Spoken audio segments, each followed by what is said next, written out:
नमस्कार मित्रों, आप सभी का बहुत बहुत स्वागत है। आज का जो हमारा विषय है वह एकादशी के महत्व को लेकर के है।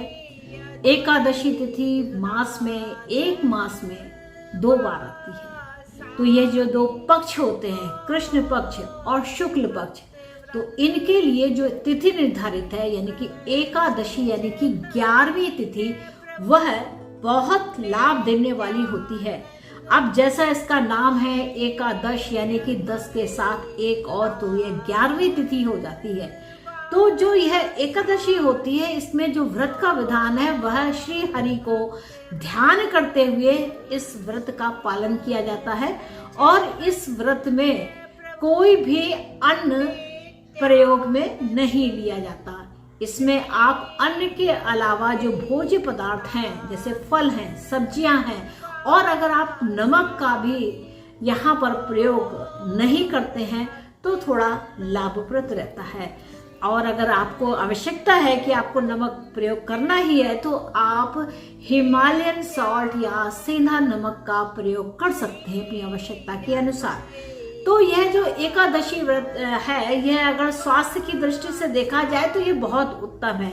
एक तो आपकी बॉडी को 1 दिन का विराम मिलता है, यानी कि 15 दिन के अंदर आपकी बॉडी को वो सब काम नहीं करने पड़ते जो उससे जो नित्य वो किया करती है। तो ऐसे में क्या होता है कि आपकी बॉडी रीसेट होती है। एक तरीके से देखा जाए पॉज का बटन दबता है और रीसेट का भी यहाँ पर बटन स्टार्ट हो जाता है। तो यहाँ पर एकादशी जो तिथि है वह महीने में 2 बार पड़ने के कारण क्या है, एक कृष्ण पक्ष की एकादशी हुई और एक शुक्ल पक्ष की एकादशी हुई। तो यह लाभ देने वाली होती है। एकादशी तिथि 2 प्रकार की, एक संपूर्णा और दूसरी विद्या। तो संपूर्णा एकादशी क्या है, जिस तिथि में केवल एकादशी तिथि होती है, अन्य किसी तिथि का कोई मिश्रण नहीं होता, तो ऐसी जो एकादशी होती है वह संपूर्ण एकादशी कहलाती है। अब जो विधवा एकादशी है वह भी 2 प्रकार की होती है, एक पूर्व विद्या और दूसरी पराविद्या। तो यहाँ क्या है, पूर्व विद्या जो एकादशी होती है वह दशमी मिश्रित होती है, यानी कि एकादशी से पहले दशमी तिथि आती है, तो वो जब दशमी को टच करती हुई एकादशी होती है तो पूर्व विद्या कहलाती है। और यदि एकादशी के दिन अरुणोदय काल यानी कि सूरज निकलने से 1 घंटा 36 मिनट का जो समय है, यदि दशमी का नाम मात्र अंश भी रह गया तो ऐसी एकादशी पूर्व विद्या दोष से युक्त होती है, और दोष युक्त होने के कारण यह वर्जनीय हो जाती है।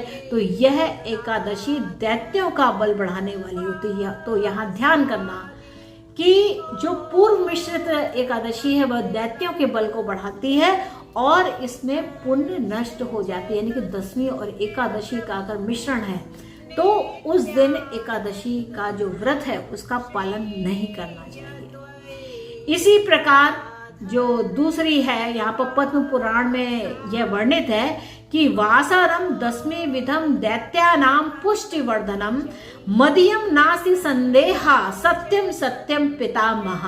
तो इस प्रकार कहा है कि दशमी मिश्रित एकादशी दैत्यों के बल को बढ़ाने वाली है, इसमें कोई भी संदेह नहीं है।